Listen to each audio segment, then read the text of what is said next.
So first of all, welcome back to our forum, and I wish everyone a wonderful Ganesh Chaturthi. I wish you the very best in your personal life on this occasion. So let's start our session now with our usual prayer.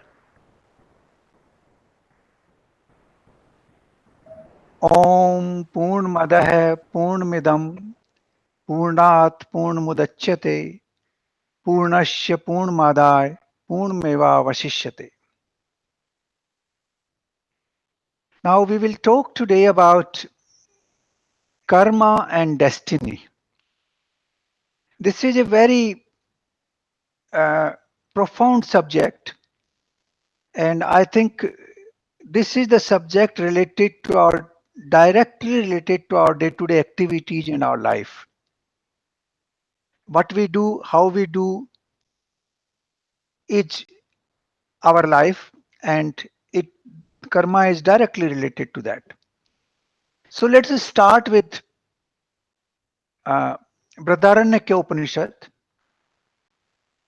Uh, in the fourth chapter, fourth part, and fifth verse of Brihadaranyaka Upanishad, it says that an idea comes to your mind.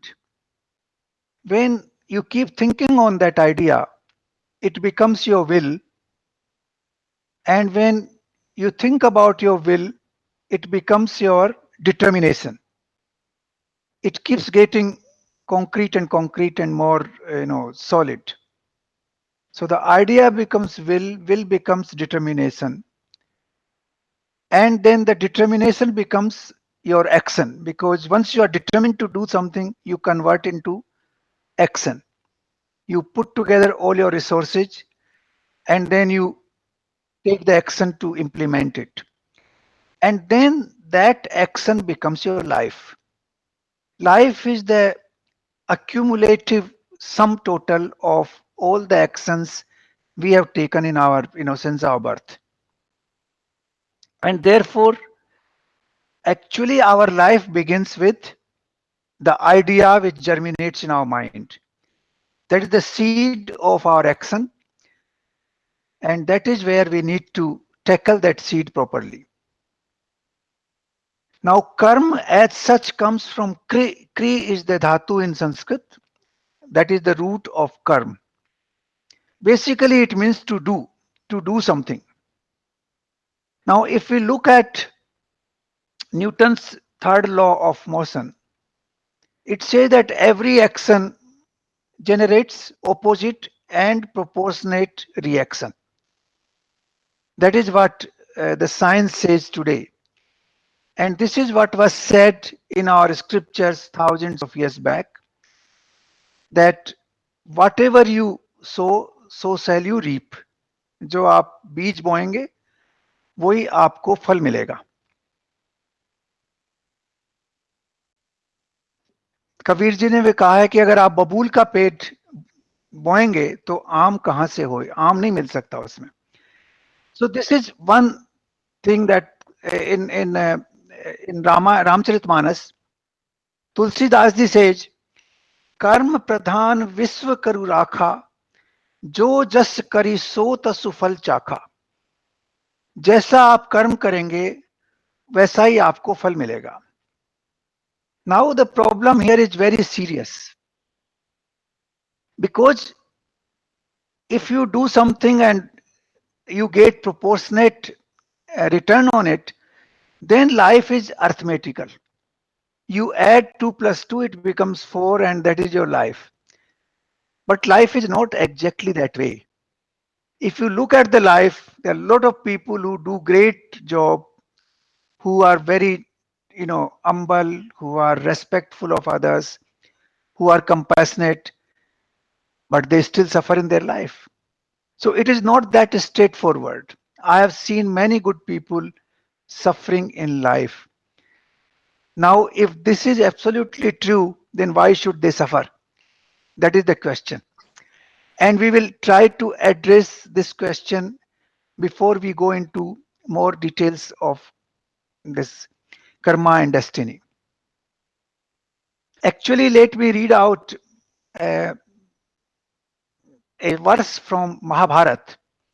Mahabharata is, I would say, a mine which gives profound explanation of various truths of life, explaining different viewpoints, and then you can reach your conclusion yourself. So this is the two verses which are exactly opposite of each other, and they appear in the Shanti Parva of Mahabharata. Let me read them. संयताश्च हि दक्षाश्च हि मतिमन्तश्च हि मानवा दृश्यन्ते निष्फला संते प्रणहिता सर्व कर्म भी. The meaning of this is that there are a lot of people who are self disciplined, संयता जो संयम से रहते हैं, self disciplined, Daksha who are very good in their work and who are very intelligent, very competent, and they have good experience. Still, they experience failure in their life. Despite all their effort, they experience failure in their life. Now, the next verse from the same Shanti Parva says, Apre balisa shanto nirguna purusa dhama आश्चर्य भयजुत्सुं युक्ता दृश्यन्ते सर्व कामिना. This is exactly opposite. And there are many people who are apparently foolish, who are devoid of all qualities, who are basically mean, dhamma, naradhama. Still, they seem to be having all they wish to have. Now, this is a very profound observation in Mahabharata. And we also saw the truth propounded by our sages that whatever karma you do, you will reap the harvest according to that. Now, I would like to say that there's no uh, paradox between the two. They go together. And how they go together, this is what we will try to understand now. You see, we look at the time, we look at the results in the short time that, okay, I do this, I get this result. That is what our tendency is basically. Okay, I eat food, my stomach is filled, I am happy. I take a medicine, I am cured, I am fine. Now, that is the approach we apply to the theory of karma as well. That, okay, I have done this philanthropic activity, now people should appreciate it, I should get reward for that. And that is the approach we follow. But life is not that simple. Life has a variety of time scales. The time scale is very vast in life. Let me give you one example to explain this. For example, if you eat poor quality food, you will fall sick, but not immediately. It may take months and sometimes even years. Then you will fall sick. If you take poison, you will die immediately or you will fall sick immediately.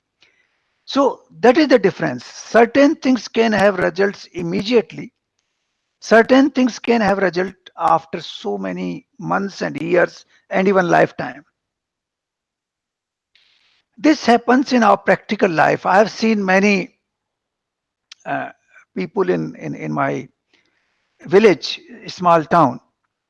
There was a system where local justice system, people did something wrong. Immediately they were rewarded and punished right there and things were settled. But today they go to the court of law and they put all kinds of arguments and lawyers argue and then finally the result comes, we don't know in what shape and when and how. So the result is not directly linked to your action in that sense. So that is where we need to understand a few things. One thing fundamentally true is that whatever you do, you will reap the harvest accordingly. This is the truth. This has been propounded by the experienced sages, and we should not challenge that. But this is also true that we see a lot of good people suffering in life, and we see a lot of bad people enjoying the life. This is also the truth which we observe in our life. Now, this is what is linked to destiny. Destiny does not mean that it comes from somewhere and happens on its own. It is your own actions done in the past which are giving the results today. That is destiny. Destiny is absolutely the result of your own actions done in the past. Some of your actions might give the results immediately, but some of them may take months, years, and even lifetime to give the results. Where the role of destiny comes. We see a lot of people in our lifetime. Some people are born blind, born very poor. In They don't even have enough to eat even in their childhood. They don't have place to sleep. On the other hand, there are people who are born with silver spoon in their mouth. They live in palaces. They have all kinds of plenty, and they don't know what to do with that. Why that happens? This is also because of the destiny. Now, you and me did not choose where we should be born, who should be our parents, what should be the place of my birth, whether I should be born in India or in US or in Germany. We did not choose, but we are born. Somehow we are born. Why? Because at the time of our death, death and birth are linked. Death is a break, but with that break, you carry forward all your actions which you have done in your lifetime. And that accumulated balance sheet is reflected in the beginning of your new birth. And that balance sheet, you can call it a software designed for you based on your past assets and liabilities. In Vedic language, we call them Sanchit Karm and Prarabdha Karm. Sanchit Karm means all the actions, all the seeds which you sow during this lifetime, which could not fructify, which did not give any outcome in this lifetime, those seeds remain buried as part of your actions. And at the time of your death, they go with you. And at the time of new birth, they appear as prarabdha. They give you the beginning of life. Your birth is decided by that. Your health is decided by that. How many years you will live, what kind of eyes you will have, what kind of body you will have, what kind of language you will speak, what kind of parents you will have, what kind of education you will go through. All that is decided by those actions or by those seeds which did not fructify in your previous lives. Accumulated, like in the balance sheet at the end of the year, keeps account of the liabilities and assets, and whatever liabilities and assets are there, they become the opening balance of the new year. Same way, all the karma of this birth becomes the of the next birth. And that part of karma becomes our destiny. We call it destiny because we do not understand what is happening. It is precisely because it is said by some very, minds that you lose your memory at the time of your rebirth. In mother's womb, and when you are taking birth, during that process, large part of your previous memory, because that is in your interest. If you retain that memory in your current birth, you cannot live the current life. It would be a miserable thing to live. And that is how the nature has designed that you should lose your memory. Even in this birth, even in the current birth, we continue to lose our memory. For example, you can recall your memory when you were a child and what you did and how what will happen. But if that memory remains all the time in your mind, it remains in the working memory, problem in living a peaceful life. And that is why, even in the current lifetime, our past memories are stored in the storehouse. You can recall them when you want, but they are stored, they are not in the worksheet on day-to-day basis. So let's understand this, how this happens. You look at Mozart. At the age of 6, he was able to compose wonderful, symphonies. Look at Adi Sankaracharya. At the age of 35, he died. Before that, he did all great writings. He traveled the breadth and length of India. He set up 4 mathas in the 4 corners of the country. And he gave bhashya on so many ancient scriptures. At the age of 35, 31, he died. See how that come? Because a person cannot have that kind of intellect at the age of 3, 4, 5 that you can talk like that. It's not possible. It is possible only because you have that accumulated memory which comes with you in this current birth.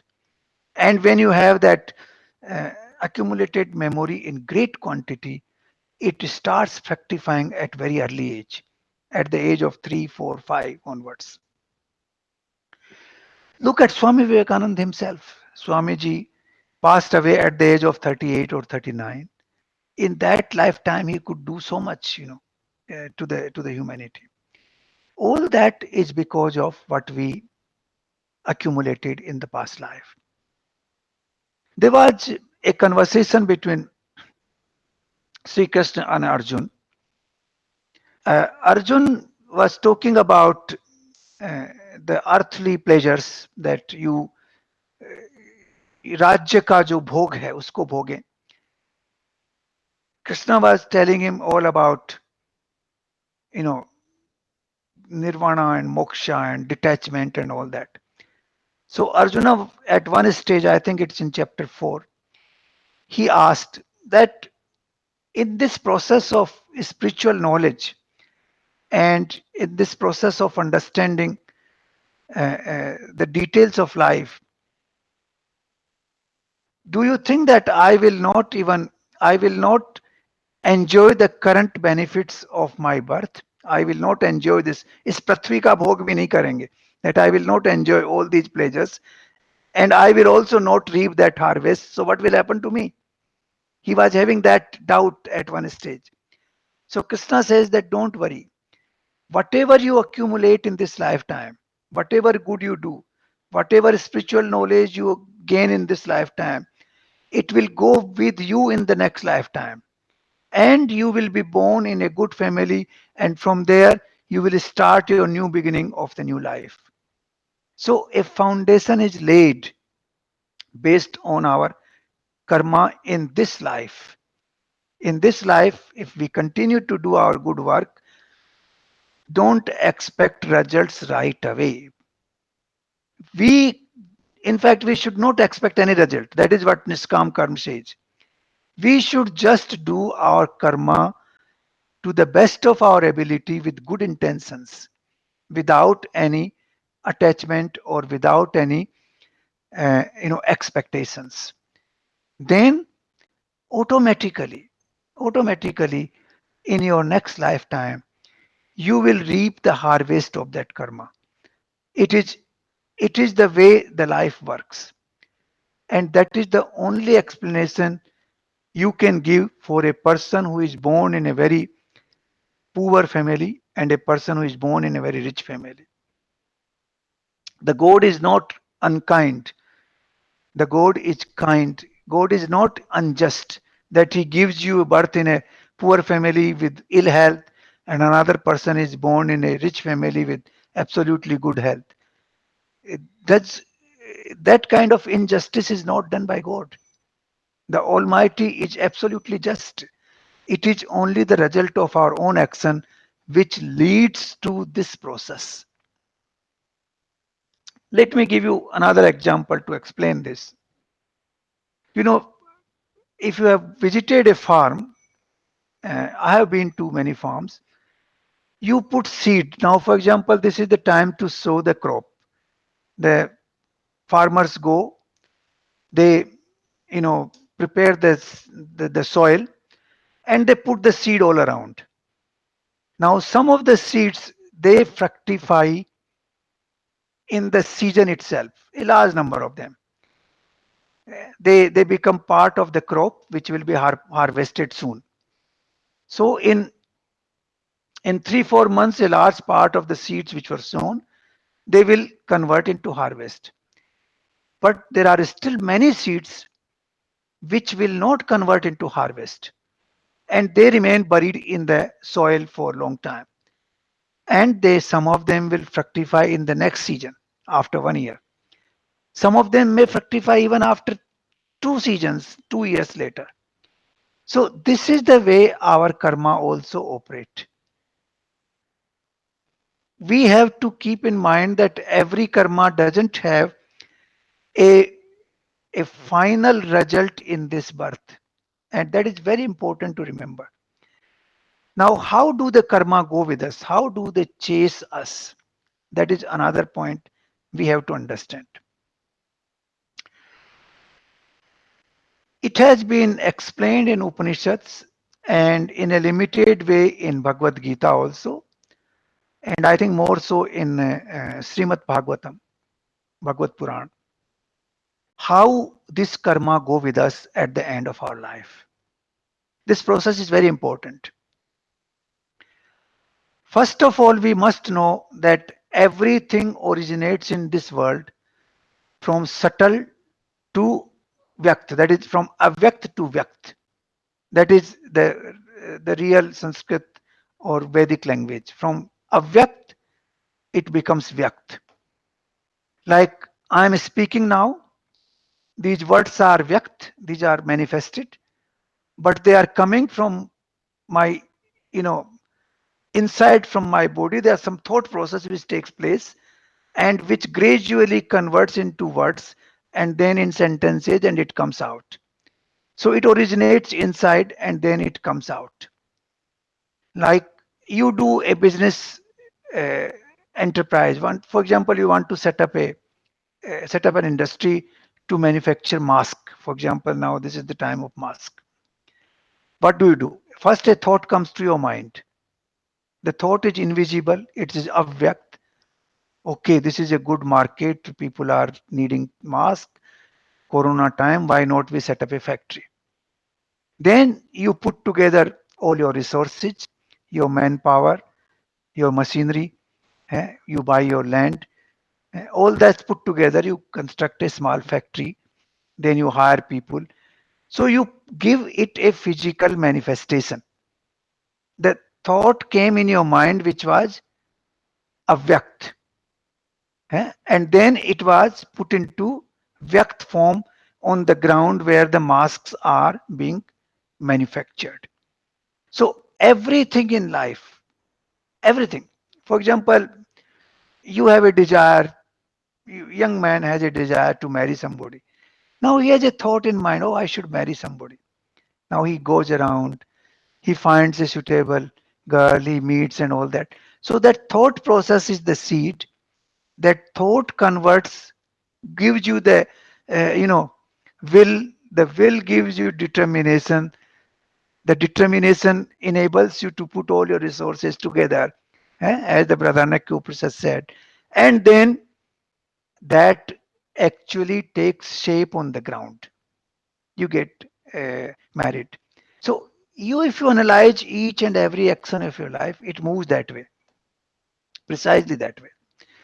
So how this process happens in the at the time of death, how this balance of our karma goes with us. So let us analyze it a little bit more.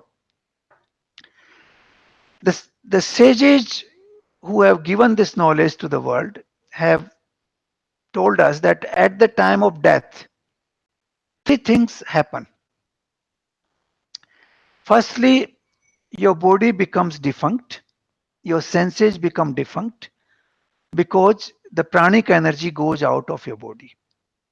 The pranic energy is taken out by Udan Pran, the fifth pran, which which goes out of your body called Udan Pran. Its main function is to take the pranic energy out of your body at the time of death.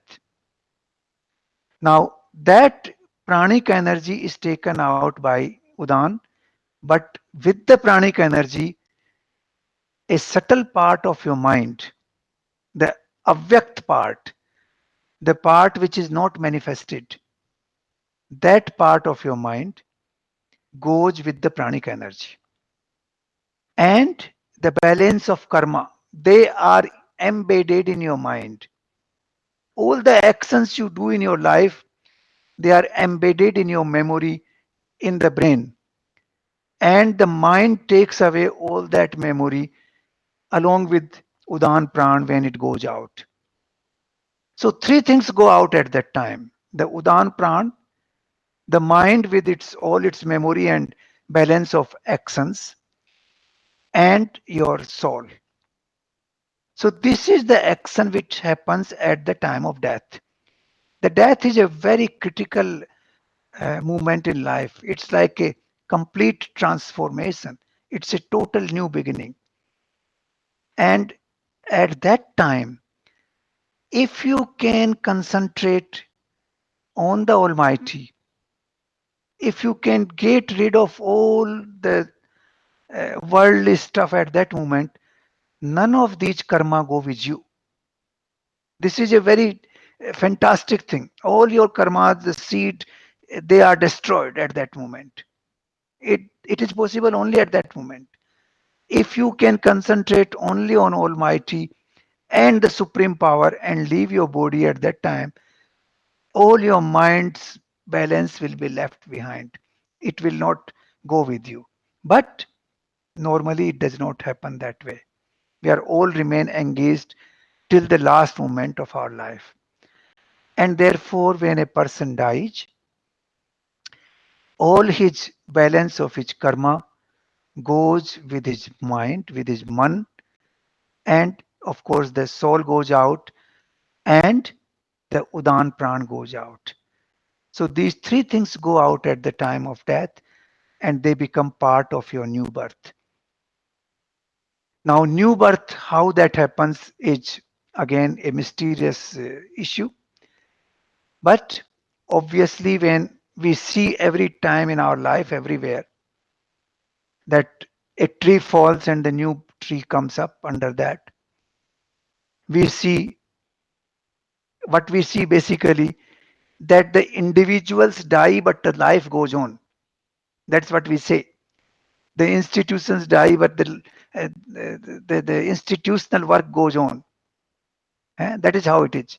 So in the individuals die, a tree dies, an animal dies, a human dies, but the life goes on, the life continues. The life continues through this process.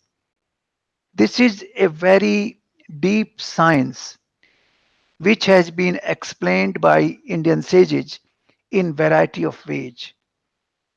This cannot be explained by modern science. Modern science cannot explain this because they are confined to the physical world. They are confined to the things which you can observe, the things which you can analyze in laboratories, the things you can see with your eyes or through telescopes, the things which are subject to your sense organs. Therefore, they cannot analyze things which are beyond sense organs. And this process is beyond our sense organs. And that is why we have to we have to understand this process if we want to make our life better. And this is the process which will also explain why somebody is born rich, why somebody is born poor, why somebody is born healthy, why somebody is born with illness. All these explanations are hidden in the theory of karma. This is the only theory which is accepted by all the religions of the world now. Of course, the Indic religions always believed in this. The Hinduism, even Buddhists accept this theory. Jains accept and Sikhs accept. But now this theory is accepted by Christianity and to a great extent by Islam also. In Christianity, they say that uh, whatever seed you are sowing, you will reap that harvest. They say that. The only difference there is, which is a big difference, which I would like to explain before I conclude today. Now, in Christianity, they have segregated the good and the bad. They feel that the God is only doing good. He is only giving you the birth, but He is not taking away your life. He is not responsible for what you call your distresses. Your dukh are not given by Him. That is the job of Satan. They have created another person there, that the Satan does all the bad things. Now that is a duality. If the Satan does all the bad thing, then why don't we worship Satan? Because he is more powerful than the God. In our philosophy, we believe, and it is actually very scientific, that all that duality arises from the same source. These are the two ends of the same scale. Birth and death are not, two different things. They are the two ends of the same scale. Similarly, pleasure and pain are the two scales of the same scale, two ends of the same scale, like the two banks of a river. So we believe that all the good and bad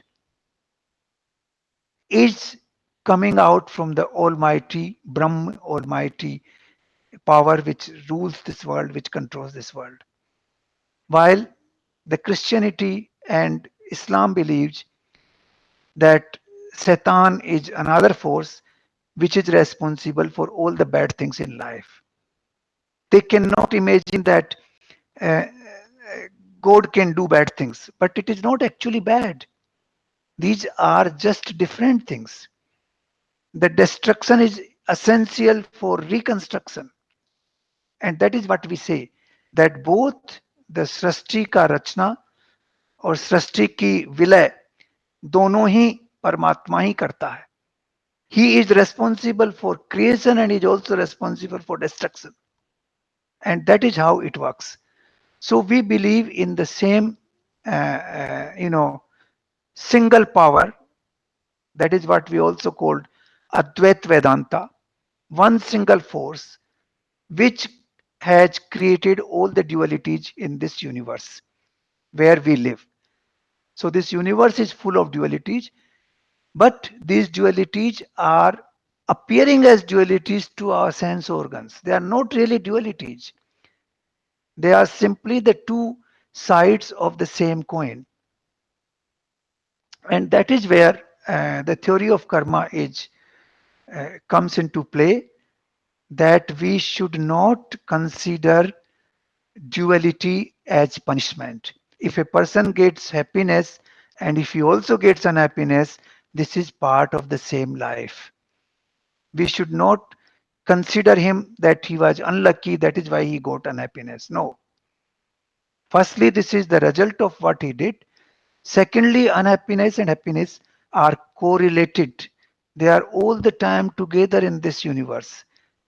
This universe is a duality. Everything in this universe is dual. Nothing can be single. There's no person in this world who can only get all the pleasures and he will not experience distress. It is not possible.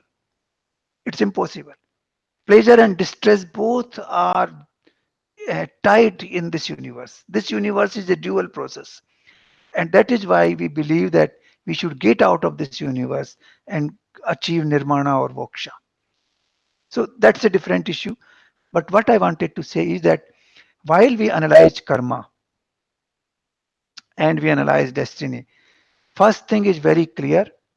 In fact, let me summarize it in 3 4 points. Firstly, that it is true that whatever you do, you will reap that harvest. But it may not happen immediately. It may not happen in direct correlation. You may not feel it immediately. Okay? The direct correlation will not be visible to you. If that is visible, then there's no mystery in the life. It will be just arithmetic. Second point, The time and space play an important role in this process. Some of the seeds which do not fructify now, they are carried by time in the next birth, and they appear with you in your next birth, and you have to settle with them and live with them whatever way they come to you.